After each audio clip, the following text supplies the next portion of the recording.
बिस्मिल्लाहिर्रहमानिर्रहीम, अस्सलाम वालेकुम। आप उसामा गाजी यूट्यूब चैनल देख रहे हैं। IMF का अंदाज़ा गलत साबित हुआ और पाकिस्तान के हवाले से IMF ने जो पेशगोई की हुई थी, पाकिस्तान उससे दुगनी नहीं बल्कि दुगनी से भी ज़्यादा तेज़ी से तरक्की कर रहा है। मुआशी तरक्की पाकिस्तान में IMF का जो तखमीना था या उसकी पेशगोई थी या उसकी प्रोजेक्शन थी, उससे दुगनी से भी ज़्यादा पाकिस्तानी मईशत तरक्की कर रही है। ये बहुत बड़ी खबर है।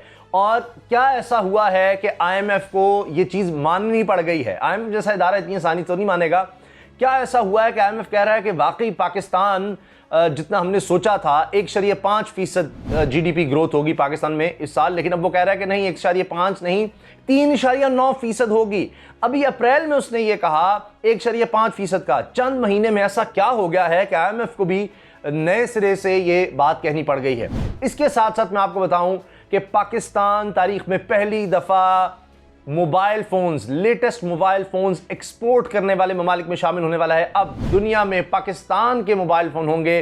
पाकिस्तान कुछ ही अरसे में, सिर्फ चंद माह यानी जनवरी 2022 में पाकिस्तान बरामद कर रहा होगा मोबाइल फ़ोन्स, दुनिया में एक्सपोर्ट कर रहा होगा पाकिस्तान मोबाइल फ़ोन्स। ये भी बहुत बड़ी खबर है। इसके साथ एक और ख़बर वो ये है कि हाउस लोन्स में बड़ा इजाफा हुआ है और गरीब और मुतवस्सित तबके के लिए अब शराइत भी आसान कर दी गई हैं। ये भी बहुत बड़ी खबर है ताकि ज़्यादा से ज़्यादा लोग इससे फ़ायदा उठा सकें। और अभी हाल ही में चंद माह पहले तक सिर्फ इस तरह के लोन्स की तादाद ज़ीरो थी। एक भी लोन इस तरह नहीं दिया जा रहा था किसी गरीब को, मुतवस्सित तबके को मिल सके। अब शराइत ऐसी करती हैं, हुकूमत ने स्टेट बैंक के साथ मिलकर पाबंद किया है बैंक्स को कि उनको अब ज़्यादा से ज़्यादा लोन्स देने पड़ रहे हैं और अभी इनको बढ़ाने पड़ेंगे, क्योंकि 5% इनको कम से कम जितने लोन्स देते हैं अब उसमें से 5% अब घरों के लिए देने होंगे, स्कीम के लिए देने होंगे। तो ये बहुत बड़ी खबरें हैं। साथ ही कामयाब पाकिस्तान प्रोग्राम के हवाले से एक अहम मीटिंग हुई है, उसमें भी बड़ी खुशखबरियां सामने आई हैं कि 45 लाख ख़ानदानों को किस तरह बिला सूद कर्जे दिए जाएंगे और उसमें कोई कोलेटरल नहीं है, कोई चीज़ नहीं रखनी, कोई चीज़ गिरवी नहीं रखनी, कोई घर नहीं दिखाना, कोई आपने अपनी कोई मलकियत चीज़ नहीं दिखानी कि जी अगर मैं ये रकम वापस ना कर सका तो फिर ये चीज़ रख ली जाएगी। कोई गारंटी के तौर पे कुछ नहीं आपने दिखाना है, रखना। तो ये पाकिस्तान की तारीख का सबसे बड़ा, सबसे अनोखा प्रोग्राम है। गरीब तबके को, जो जिसको कहा जा रहा है विशेष साइकिल, गुर्बत का एक साइकिल है, उससे बाहर ही निकल पाते, उससे निकालने के लिए इनको 5 लाख रुपए तक के कर्जे दिए जाएंगे। ये एक बहुत बड़ी खबर है। अच्छा जनाब, पहले मैं IMF के हवाले से आपको बता दूं कि हुआ क्या है। अच्छा, IMF ने पहले पेशगोई की कि जी पाकिस्तान की तो मीशत 1.5% बढ़ेगी, उसी तरह की जिसमें वर्ल्ड बैंक ने कहा था कि ये वबा आई है तो पाकिस्तान में तरसीलात ज़र जो हैं ये बिल्कुल ही कम हो जाएंगी, बहुत ही बुरा हाल हो जाएगा। तो अल्लाह ने करम किया, सलाम है ओवरसीज़ पाकिस्तानीज़ को, कि वो पहले से कहीं ज़्यादा बढ़ गई, बल्कि रिकॉर्ड पे रिकॉर्ड बनने लगे। तो IMF के साथ भी वही हुआ है। IMF अब कह रहा है कि जी 3.9% पर पाकिस्तान की मईशत ग्रो करेगी और GDP ग्रोथ पाकिस्तान में दुगनी से भी ज़्यादा जो IMF की प्रोजेक्शन थी। अब IMF कई चीज़ों को देखता है। उनका कहना है कि जी ये रिवाइज हमने इसलिए किया है कि कुछ ममालिक में बड़ी रोबस्ट हमने देखा है कि एक्टिविटी हुई है, बहुत ज़्यादा इकोनॉमिक एक्टिविटी जनरेट हुई है। और अप्रैल दिस ईयर, इस साल अप्रैल में IMF ने कहा था पाकिस्तान की GDP ग्रो करेगी 1.5% पर, 1.5%। और इस पर जाहिर है कि पाकिस्तान बड़ी आवाज़ें उठ रही थी कि पाकिस्तान का बुरा हाल हो गया, मीशत का ये क्या हो गया, वो क्या हो गया।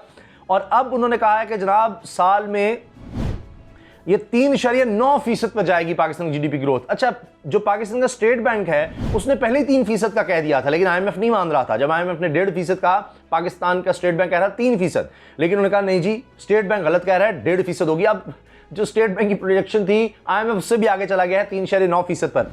और अब स्टेट बैंक ये कह रहा है कि जनाब अगले साल जो है वो 4 से 5% पर जाएगी। तो ये बढ़ने वाली है। 2021 में हम 4 से 5% तक इसको देखेंगे, 3.9 नहीं। तो IMF से भी आगे स्टेट बैंक बढ़ गया है। अब देखते हैं कि इस दफ़ा फिर स्टेट बैंक की बात दोस्त साबित होती है, IMF को दोबारा प्रोजेक्शन अपनी चेंज करनी पड़ती है। साथ ही उन्होंने कहा है कि जो महंगाई है, इन्फ्लेशन जिसको हम कहते हैं और आम लफ्ज़ में महंगाई, वो 7 से 9% मॉडरेट दरमियाने दर्जे पर रहेगी। तो ये भी एक बड़ी खबर है।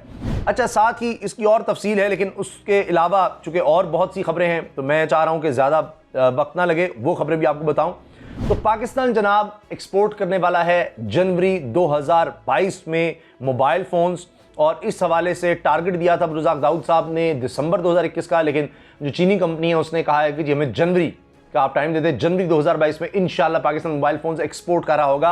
अब से कुछ अर्सा पहले तक कोई सोच भी नहीं सकता था कि पाकिस्तान यहां होगा। पाकिस्तान में मोबाइल फोन बनना ही बड़ी बात थी, अब एक्सपोर्ट की तरफ मामला जा रहा है। इससे जरूर मतलब मिलेगा पाकिस्तान दुनिया में एक उभरती हुई कौम, एक उभरती हुई मईशत के तहत अब जाना जाएगा इंशाल्लाह, क्योंकि अब तो आपको पता है दौर ही इस चीज़ का, टेक्नोलॉजी का दौर है। अच्छा, इसके साथ साथ जनाब कामयाब पाकिस्तान प्रोग्राम का मैं आपको बता दूं कि इसमें एक बहुत ख़ास बात है। लोग कहते हैं जी कैसे कामयाब होगा। इसमें वो लोग जो प्राइवेट सेक्टर से हैं, जो NGOs हैं, जिनमें अखुवत है, जिन्होंने बड़ा काम किया है, कशफ फाउंडेशन, दीगर फाउंडेशन हैं, इस तरह के लोगों से मदद ली गई है, उनका इनपुट लिया गया है ताकि इसको काबिल अमल बनाया जा सके। अब क्या होगा कि फी फसल 1.5 लाख रुपए तक लोन दिया जाएगा, बिला सूद कर्ज दिया जाएगा किसान को, जिसकी 12.5 एकड़ तक जिसका रकबा है, 12.5 एकड़ तक के किसान को 1.5 लाख रुपया फी फसल। अगर फर्ज करें कम से कम 2 फसलें भी होती हैं तो 3 लाख तो ये हो गया साल का, और इसके अलावा 2 लाख मशीनरी के लिए अलग से दिया जाएगा। इसी तरह से 5 लाख रुपया सबको, देहातों में, शहर में कोई भी है उसको कर्ज दिया जाएगा खानदान को। किस लिए कि लाइव स्टॉक, डेयरी, इसमें बड़ा काम हो सकता है। डेयरी में आप देखें 5 लाख से कितना लाइव स्टॉक का, बकरियां या भेड़, गाय, भैंसें खरीदी जा सकती हैं और उससे वो रोजगार कमा सकते हैं, और ये हुआ भी है। इसी तरह से फिशरीज के लिए दिया जाएगा। तो छोटे पैमाने पर इस तरह के काम कई हो सकते हैं, और दीगर कई कामों के लिए 5 लाख रुपए दिए जाएंगे। इसी तरह घरों के लिए सहूलियात जो हैं उनको बेहतर किया जा रहा है, और इसमें पोल्ट्री के लिए भी इसमें मेन है, और इसके अलावा जिसके लिए भी हो। साथ ही आप ये देखिए कि ये बड़ी अहम मीटिंग थी जिसको चेयर किया, और फिर उसके बाद वज़ीर ख़ज़ाना शौकत तरीन साहब ने ये खबर भी दी है कि हम ये जल्द शुरू करने वाले हैं, और 1600 अरब रुपया इस स्कीम के तहत तकसीम होना है। तो ये एक बहुत बड़ी खबर है। अच्छा जनाब, अभी खबरों का सिलसिला रुका नहीं है, मैं एक और ख़बर आपको बताने वाला हूँ। वो ये कि 45 अरब रुपया हाउसिंग लोन्स के लिए अप्रूव हो चुका है, और 124 अरब रुपया दिया जा रहा है अभी बैंक्स की तरफ से। जो कहा जा रहा है अभी कम है, इसको 300 अरब रुपए से ज़्यादा लेकर जाना है हर साल, यानी तकरीबन 330 अरब रुपया बैंक्स पाबंद हैं कि वो हाउसिंग के लिए लोन देंगे। इसमें जो बड़ी खबर है कि मेरे पास भी कई लोग आए जी किस तरह हम ले सकते हैं, हमारे सैलरी स्लिप नहीं मिलती, दीगर हमारे मसाइल हैं, हम तो उस तरह के सेक्टर में काम ही नहीं कर रहे, कई लोग परेशान होते हैं। उनके लिए यह है कि वो यूटिलिटी बिल्स दिखा सकते हैं, तो उससे अंदाज़ा हो जाएगा कि क्या इनमें इतनी सलाहियत है कि अगर ये इतना बिल दे रहे हैं तो रेगुलरली दे रहे हैं, कोई लेट पेमेंट तो नहीं है, तो ये फिर कर्ज वापस कर सकेंगे।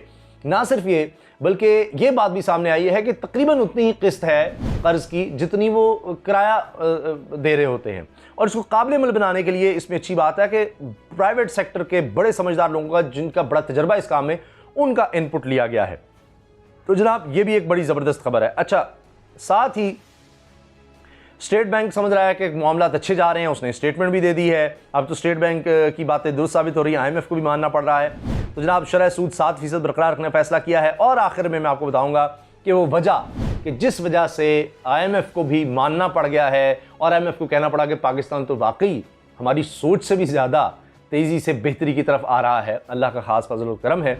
उससे पहले आपसे गुजारिश है, उसामा गाजी यूट्यूब चैनल आपके ताबन से चलता है, इसको ज़रूर सब्सक्राइब कर लें, बेल आइकन पर क्लिक करना मत भूलें ताकि हर वीडियो के बारे में आपको हर वक्त पता चल सके। वीडियो अच्छी लगे तो लाइक ज़रूर कीजिएगा, और कमेंट सेक्शन में अपनी राय से सब लोगों को आगाह भी कीजिए। तो जनाब आखिर में सुनिए, इसको इमरान खान साहब ने भी शेयर किया है कि जी ये ग्राफ्स बता रहे हैं कि high frequency indicators growing robustly notwithstanding some seasonal deceleration. अच्छा जनाब, अच्छा ग्रोथ इन डिमांड इंडिकेटर्स, ये जनाब ईयर टू ईयर वो बता रहे हैं कि किस तरह से डिमांड बढ़ी है, किस तरह, यानी मईशत का पहिया किस तरह चल रहा है। ग्राफ आप देखिए, FMCG सेल्स ये ऊपर से ऊपर, फिर पावर जनरेशन ऊपर गई है, यानी जो बिजली की तलब है वो बढ़ी है, काम हो रहा है तो बिजली की तलब बढ़ी है। इसके साथ देखिए लोकल सीमेंट डिस्पैचेस वो ऊपर से ऊपर जा रहा है, सीमेंट की तलब बढ़ती चली जा रही है, सीमेंट की खपत बढ़ रही है। अच्छा, कार सेल्स वो तो बहुत तेजी से ऊपर गई हैं, बहुत तेजी से ऊपर गई हैं। इसके साथ जो पेट्रोल की खपत है, पेट्रोलियम मसनूआत की खपत है, वो बहुत तेजी से बढ़ी है। तो ये मईशत का पहिया चलने के ये इशारे हैं कि इसकी खपत बढ़ रही है, ज़रूरत है तो बढ़ रही है, लोग ये चीज़ें खरीद रहे हैं। लार्ज स्केल मैन्युफैक्चरिंग जो सबसे अहम इस लिहाज से है कि सबसे ज़्यादा तबका यहाँ होता है, यानी बड़ी इंडस्ट्रीज़ जिसमें हैं, जिसमें कार्स वगैरह भी आ जाती हैं, कार मैन्युफैक्चर भी और दीगर इंडस्ट्रीज़ आ जाती हैं, टेक्सटाइल आ गई, तो ये इनकी भी ग्रोथ नज़र आई है और बड़ी तेज़ी, सारे ग्राफ तेज़ी से ऊपर गए हैं, तेज़ी से ऊपर गए हैं, तेज़ी से ऊपर गए हैं। तो ये मेन इंडिकेटर्स जितने भी हैं ये सब इतनी ज़बरदस्त तेज़ी से ऊपर गए हैं कि जिसकी वजह से फिर मानना पड़ा है IMF को भी कि जनाब पाकिस्तान तो बड़ी तेज़ी से ऊपर आ रहा है, अल्हम्दुलिल्लाह रब्बिल आलमीन। तो जनाब इमरान खान साहब ने भी ट्वीट करते हुए कहा कि स्टेट बैंक ऑफ पाकिस्तान की जानब से आज जारी करदा ये चार्ट साबित कर रहे हैं कि पाकिस्तानी मीशत हर सू तरक्की की जानिब गामजन है। माशाल्लाह, सबूत कंज्यूमर गुड्स की रिकॉर्ड सेल्स, ठीक है जी।